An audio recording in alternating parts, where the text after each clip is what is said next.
تو وہ کہتے ہیں کہ زندگی ایک ایسا سمندر ہے جس میں قدم قدم پر جال بچھے ہوئے ہیں، اور ان جالوں میں جگہ جگہ یہ سمجھ لیجئے کہ مگرمچھ کے حلق کی طرح ہیں، پھر ایک ایک قدم پر سینکڑوں مگرمچھ بیٹھے ہیں۔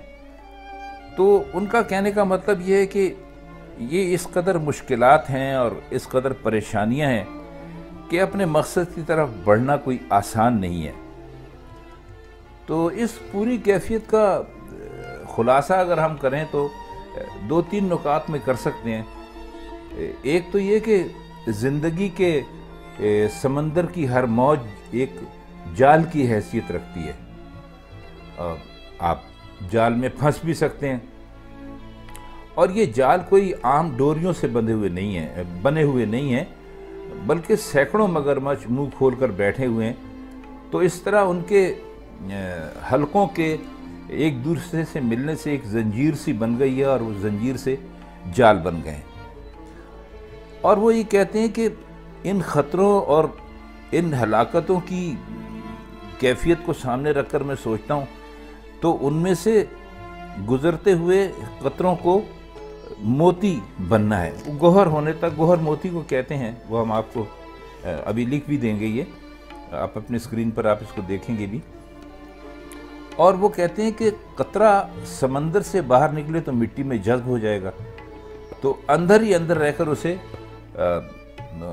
ترقی کی منزل تک پہنچنا ہے، کمال تک پہنچنا ہے۔ تو ظاہر ہے کہ جب ان خطروں کا مقابلہ کرنے کے لیے اپنے اندر صبر اور اپنے مقصد کے لیے ایک پختہ ارادہ پیدا نہیں کرے گا، منزل مقصود تک پہنچ نہیں سکتا۔ تو اس غزل میں بس یہی کچھ کہا گیا ہے، تھوڑی سی باریک بات ہے، لیکن آپ اگر اس تشریح کو دو تین دفعہ سن لیں گے تو ہمیں امید ہے کہ آپ پر اس شعر کا سارا مقصد بہت ہی آسانی کے ساتھ واضح ہو جائے گا۔ اس غزل کا اگلا شعر ہے کہ عاشقی صبر طلب اور تمنا بیتاب، دل کا کیا رنگ کروں خون جگر ہونے تک۔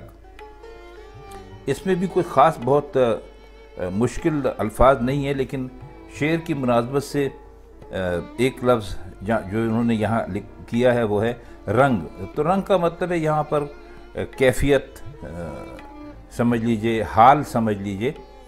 تو وہ اور صبر طلب جو ہے وہ کہتے ہیں کہ جس چیز میں صبر کی بہت زیادہ ضرورت ہو، وہ کہتے ہیں کہ عاشقی جو ہے وہ تو ایک بہت ہی صبر طلب کام ہے، اور میری تمنا جو ہے کہ میں ان کو پالوں وہ بڑی بیتاب ہے۔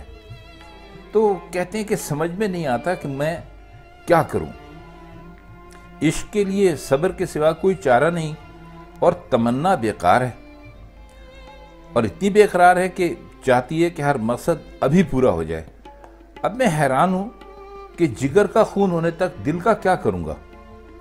تو تمنا کا مقام ہے دل، اور صبر کا مقام جگر، اور مرزا نے دل اور جگر کے کام الگ الگ واضح کر دیے ہیں۔ صبر کا خاصہ تو یہ ہے کہ جگر پر زیادہ سے زیادہ بار پڑے اور وہ خون خون ہو کر بہتا رہے۔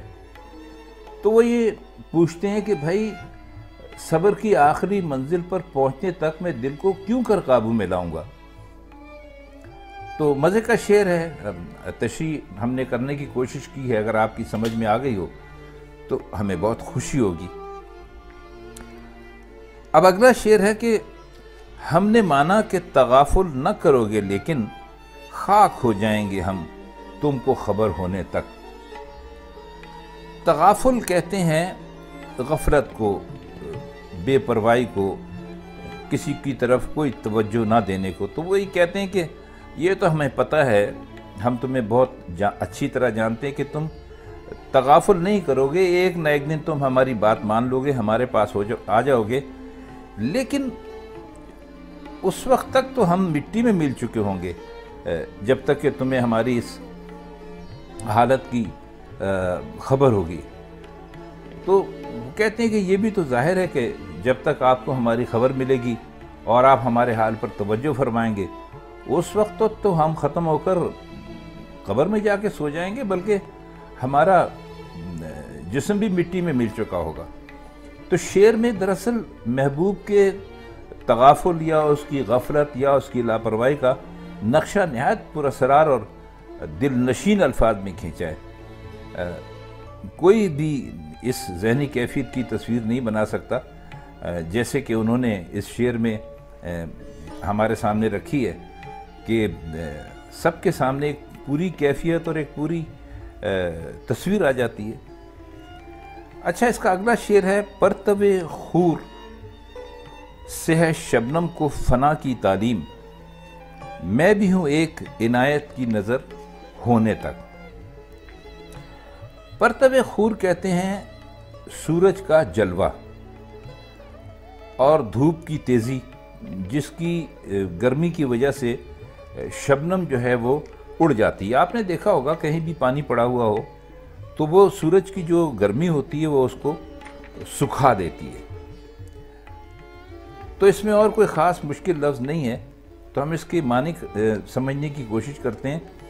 تو وہ کہتے ہیں کہ سورج کی روشنی شبنم کے لیے ایک سبق ہے ختم ہو جانے کا، یعنی کرنیں پڑتے ہی شبنم کے قطرے اڑ اڑ کر غائب ہو جاتے ہیں، گویا سورج کی کرنیں انہیں فنا کے مقام پر پہنچا دیتی ہیں۔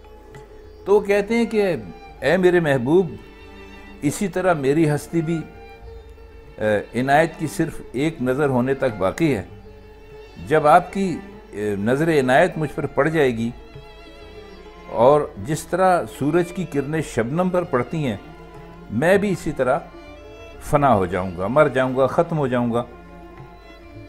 تو دوسرے مصرے میں انہوں نے کوئی مخاطب ایسا خاص رکھا نہیں ہے، اور بظاہر اس سے جو مقصد ہے وہ وجود حقیقی ہے، جس کی نظر کے جو عنایت کی نظر ہے وہ تمام غیر حقیقی اور اعتباری ہستیوں کو اپنے اندر جذب کر سکتی ہے۔ تو آپ اس دوسرے مصرے پر زیادہ توجہ نہ دیجیے، آپ اس کو بس میں بھی ہوں ایک عنایت کی نظر ہونے تک، اس پر ہی اگر آپ اس کو بس رکھیے تو آپ کی سمجھ میں یہ شعر بہت آسانی سے ہو جائے گا۔ اب اگلا شعر ہے اس کا کہ یک نظر بیش نہیں فرصت ہستی غافل، گرمی بزم ہے ایک رقص شرر ہونے تک۔ دیکھیے اس میں کیا یعنی دلچسپ اور کیا مزے کی بات انہوں نے کی ہے کہ کہتے ہیں کہ اے غافل انسان، زندگی کی مہلت ایک نظر سے زیادہ نہیں ہے، یعنی نظر اٹھائی، دیکھا اور ختم ہو گئی۔ دوسرے لفظوں میں کہہ سکتے ہیں کہ یہ فرصت پلک جھپکنے کی حد تک محدود ہے، یعنی آدمی کی زندگی کچھ بھی نہیں ہے۔ عام آپ نے سنا بھی ہوگا، لوگ کہتے ہیں کہ بس ایک سانس ہے، اگر وہ اندر سے باہر نہ آئے اور باہر سے اندر نہ جائے تو انسان ختم ہو جاتا ہے۔ تو یہ اچھی بہت مزے کی انہوں نے بات کی ہے، اور ہستی انسان کو ہی کہا گیا ہے، اور غافل کا مطلب آپ جانتے ہیں، غفلت کرنے والا۔ تو گرمی بزم ہے ایک رقص شرر ہونے تک، ان کا وہ کہہ یہ رہے ہیں کہ یہ جو دنیا کی رونقیں لگی ہوئی ہیں یہ بالکل ایسے ہی ہیں کہ جیسے آپ نے دیکھا ہوگا کہ کہیں پر اگر آگ جل رہی ہو تو اس میں سے چنگاریاں نکل رہی ہوتی ہیں، تو وہ جو چنگاری ہوتی ہے اس کی عمر کچھ زیادہ نہیں ہوتی، بس وہ آگ سے نکلتی ہے، 2-4 فٹ اوپر جاتی ہے اور اس کے بعد ختم ہو جاتی ہے۔ تو اس چنگاری کو، آگ سے نکلنے کو انہوں نے رقص شرر کہا ہے، یعنی چنگاری کا رقص انہوں نے کہا ہے۔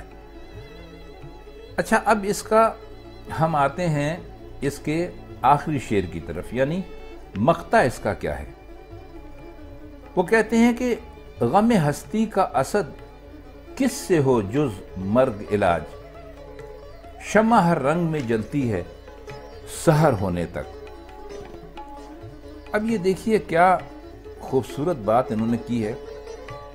جز مرگ کا مطلب ہے کہ موت کے سوا، موت کے علاوہ۔ تو وہ یہ کہتے ہیں کہ اے اسد، اپنے آپ کو مخاطب کر رہے ہیں، زندگی کے غم کا علاج موت کے سوا کون کر سکتا ہے؟ یہ بیماری مرنے پر ہی ختم ہو سکتی ہے۔ دیکھیے، شمع کو رات کے وقت جلاتے ہیں اور جب تک صبح نہ ہو جائے وہ برابر جلتی رہتی ہے، یعنی اس کی سوزش یعنی جلنے کا خاتمہ صبح طلوع ہو جانے پر ہوتا ہے۔ تو یہی کیفیت غم ہستی کی ہے۔ اسے بھی ایک شمع سمجھنا چاہیے جو برابر جلتی رہے گی، اور صرف موت اسے بجھائے گی، کیونکہ غم ہستی کی شمع کے لیے موت ہی صبح کا حکم رکھتی ہے۔ تو خواتین حضرات، ہم نے مرزا غالب کی غزل آپ کی خدمت میں پیش کی، اس کے کچھ مشکل الفاظ کے معنی بھی آپ کو بتانے کی کوشش کی، اور کچھ اپنی طرف سے اس کی شرح کرنے کی بھی کوشش کی۔